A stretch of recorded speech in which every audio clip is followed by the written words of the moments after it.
Hello and welcome back to the channel. Today I'm going to be carrying on this sound design series by looking at some essential bass sound design. I'm going to be introducing and looking at 4 simple bass tones, the 808 bass, a punch or pluck bass, a saw or growl bass, and a simple sub bass. Before we get started, all of these bass tones sound like this.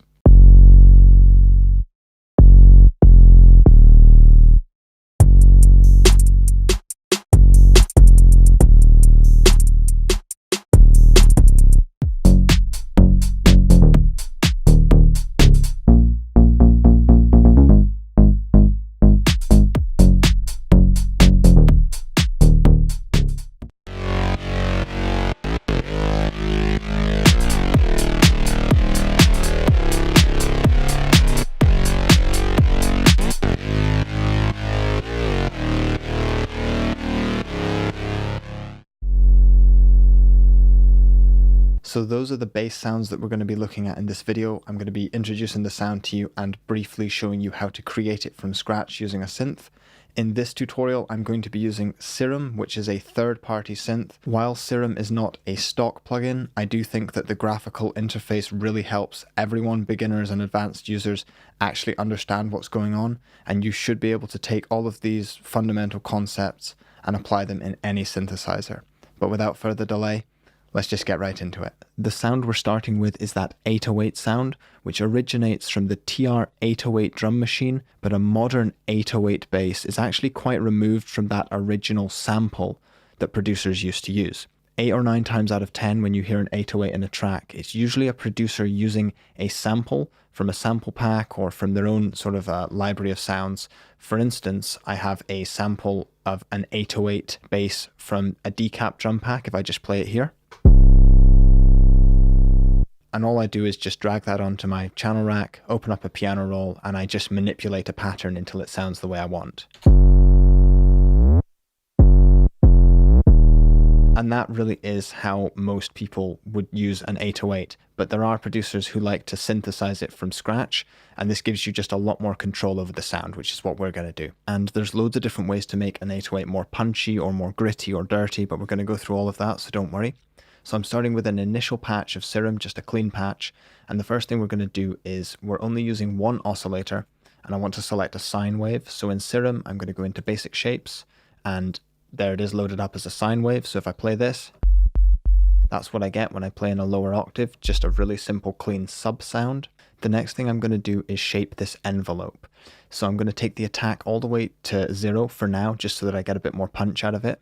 I'm going to take the hold to about 300 or 400, and then I'm going to turn the decay to 1.5 seconds and the sustain all the way down. So you can just copy these values here. And what this gives us is a punchy attack. It holds and then it decays down. Just like this. Now you can hear a little bit of a click at the start of the sample, so I'm just going to increase the attack a little bit until the click goes away. So that is the basic sort of fundamental tone of the 808. Now what I like to do is add a little bit of sort of distortion to the wave table. So what I do is I usually turn like bend plus or minus on, and then I just warp it a little bit like this,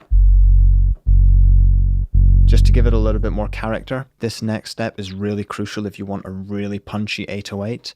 So I'm going to go on to a different envelope, in this case envelope 3. You can simply copy the settings that I have here. Attack 0.5, hold 0, decay I'm going to take down to about 35 milliseconds, 34. Sustain I'm going to take down to 0%, and release I'm just going to leave on 15 milliseconds. So I end up with this really short, sharp envelope, and then I go to my matrix, and I'm going to set the source to envelope 3, and the destination to global master tune.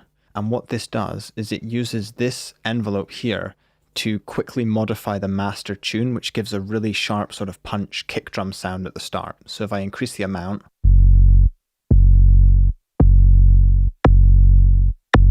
so that's too much, but somewhere around about there, when you get it sitting somewhere in the middle, you can get like a really nice kick sound at the start of your 808, which can really make the 808 feel a lot more punchy. The next step is to go into your effects. Now this doesn't have to be within the synth. This could be on your channel rack or in your just effects rack. And the first thing I'm going to do is add some distortion, just some tube distortion. Just going to drive it a little bit. take the mix back a little bit, and you can drive this as much as you like. I've heard 808s that distorted, you can do whatever you want with it really. So just a bit of distortion to make it interesting. And then it usually doesn't hurt to add a little bit of EQ, take it down to maybe like about 100 hertz and then just boost it up a little bit, just to get a little bit more boom out of that low end. And that is really the fundamental basis of this whole sound. Now if I play it along with the rest of the beat I have here,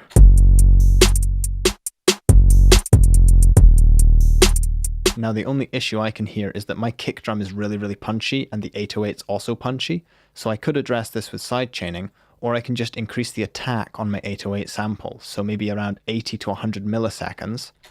Let's see what this sounds like.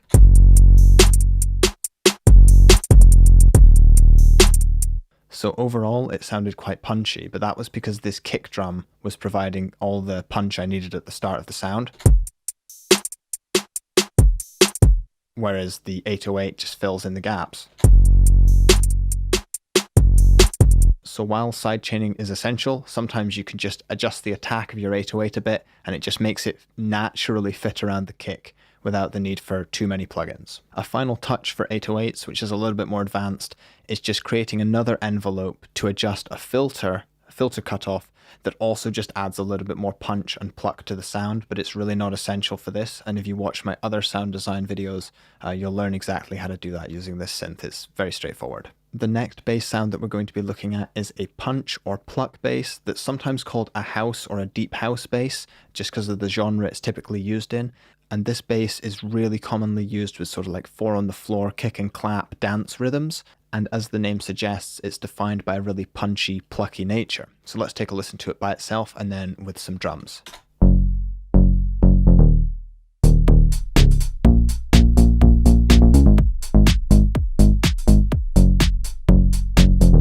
So let's create this sound from scratch. So again, starting with an initialized preset, what I'm going to do is just select a wave shape. I'm going to select basic shapes. Now this works with a lot of different wave shapes, sines, saws, squares, but I'm going to do it with a square wave just to keep it different. And initially this is going to be really buzzy and loud. You might have noticed earlier that we had a really wide pluck sound. So what we're going to do is we're going to have one low oscillator that's just providing a steady mono bass. And then later on, we're going to add a second oscillator that's going to be playing some higher frequencies, and they're going to be stereo spread, just so that our sound still feels really solid, but also sounds really modern and wide. I'm going to change the voicing at the bottom here to mono so that we're not overlapping any notes. And what I'm going to do is turn this filter on, and I'm going to select a low pass 24 filter. Now I'm going to shape this envelope to adjust the ADSR of the sound, so the volume shaping of the sound. So I'm just going to add a tiny little bit of attack. There's going to be no hold on this sound because as soon as it gets to maximum, I want it to cut straight back down. So I'm going to then take the sustain all the way down to about here and then add a little bit of release to the sound. So let's hear what this sounds like.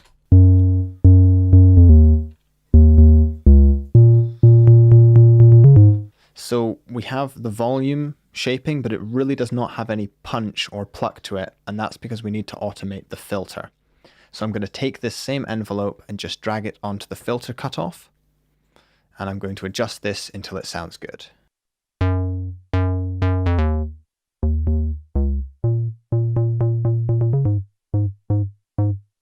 Initially that sounds okay. I'm also just going to drive the filter a little bit. This adds a little bit of sort of saturation to the filter.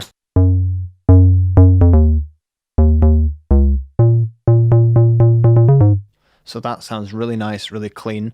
Now the second thing we're going to do is add a more interesting oscillator at the top. So for this, I recommend just testing out lots of different wave shapes.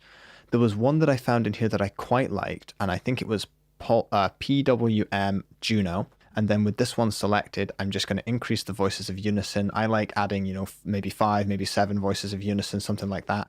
And let's just see what this sounds like. Now I'm going to make sure the oscillator B is also going through the filter here. I'm going to pitch that up an octave. And then I'm just going to adjust the level. So if I now just play the second oscillator on its own, just make sure the detune amount is right. You've got a really nice wide sound, but because there's not a lot of bass in this sound, it's not really muddying this really solid sound here. What I like to do with this sound is add a little bit of reverb and delay. So I'm just going to turn the delay on, turn the reverb on, and let's just hear what this sounds like. Okay, so the first thing I'm going to do, just looking at the reverb, is just adjust the low cut so that I'm not getting too much low end on the reverb.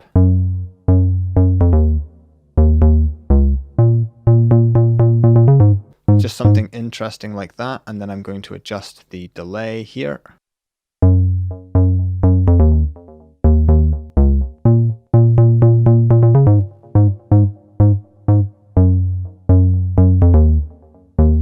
Adjust the mix down a little bit.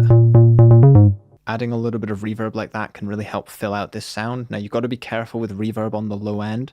Sometimes it's better to add this with a separate plugin where you can really cut the low end out of the reverb.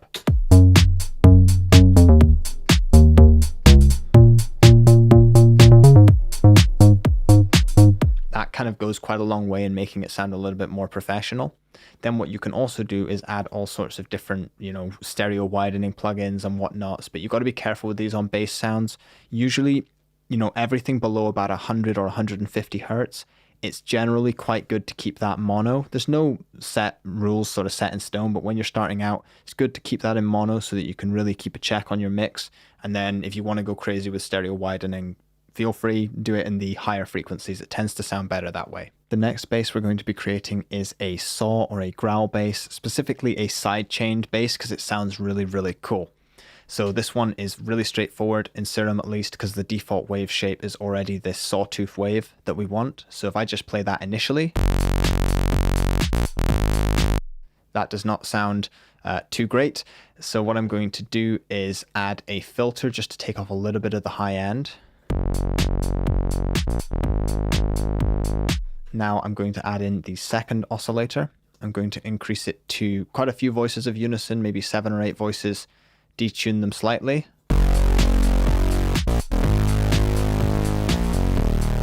Again, I'm going to select mono voicing.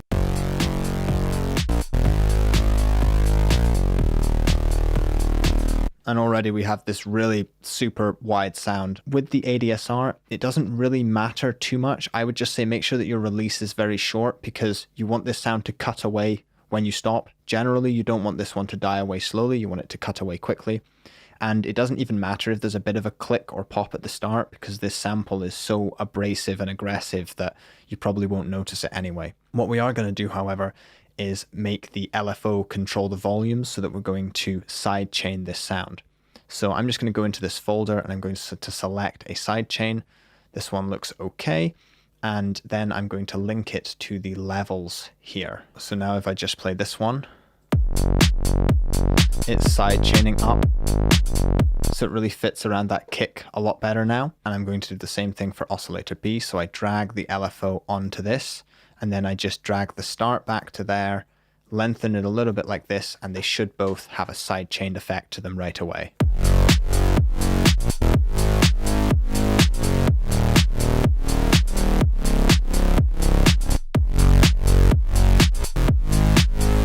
You also want to make sure that on your filter you have B going through the filter as well.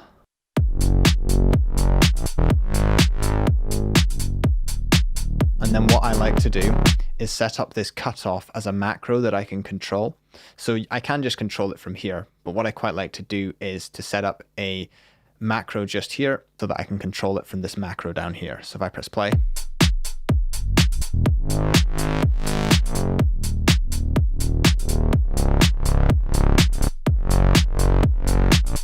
so that's a really simple and quick sound, but it also sounds pretty professional. Tuck it under your track, and it just can be a lot more interesting than just a simple sub bass sometimes. Again, with the effects and the processing with this, sometimes adding some subtle delay and reverb can work really, really well. Sometimes I set the delay and reverb up on a macro, just like I did there, and then I can sort of blend the reverb and delay from the front panel as well. Another thing to note with this sound in particular, I find that if you go onto sort of your global tab and you adjust the oscillator setting to the highest quality possible, it often stops any weird stereo artifacts happening and just keeps the sound really, really clean. And also with this sound, it can sometimes sound a little bit thin and buzzy. What is interesting is that although this is a distinctive bass sound, what makes it distinctive has nothing to do with the low frequencies. It's all that high buzzy frequencies. So sometimes just grabbing an EQ and boosting the low end just a little bit, or quite a lot even, if I go to say 140 hertz and just boost a bit, that really just thickens up the sound, maybe a bit too much, but you know, it makes it sound a bit more like a bass again, as opposed to like a mid-range kind of instrument. And last, but certainly not least, the final sound we're going to look at is a simple sub bass. So again, with any synth, this is really straightforward. I usually select a sine wave, so basic shapes, sine wave, or there's one inside Serum called analog BD sine that sounds really, really great. One voice of unison, pitch it down a little bit inside your oscillator or play lower down on the keyboard, adjust the attack so that there's no clicking, and adjust the release so that it dies away not quite instantaneously. So if I play this for you, I'm going to show you why it's important to have that attack at, you know, around 5 milliseconds or so. So that's nice and smooth. If I take it down,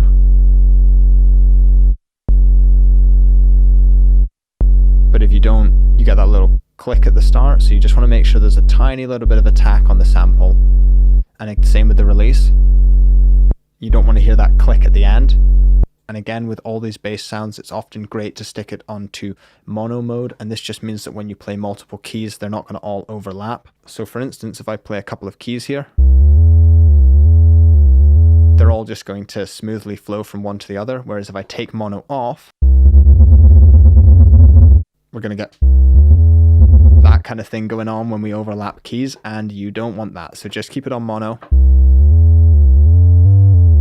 Simple, absolutely lovely. So thank you very much for watching the video. That covers all 4 basic sounds. All those presets are in the description along with much more information.